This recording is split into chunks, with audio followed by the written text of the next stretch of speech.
Okay, everyone, now we're looking at the maximum price, and that must be the buyer. So, what's the maximum the buyer would pay? So, you've got the selling company selling to the buyer. I'm bothered now about the buyer. What's the maximum they would pay? Okay, the maximum they would pay would be simply the profits they make.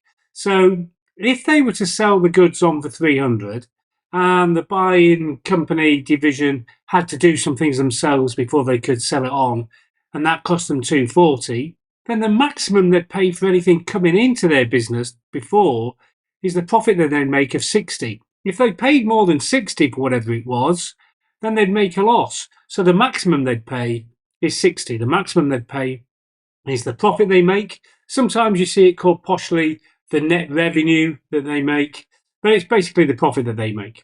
Now, let's complicate it. What if they could also get these goods instead of from the selling division? They could also get it from an external market for 100. Well, would they? Obviously not, because they'll get it from the selling division for 60. So let's change that round then. Well, what if they could get it from the external market for 50?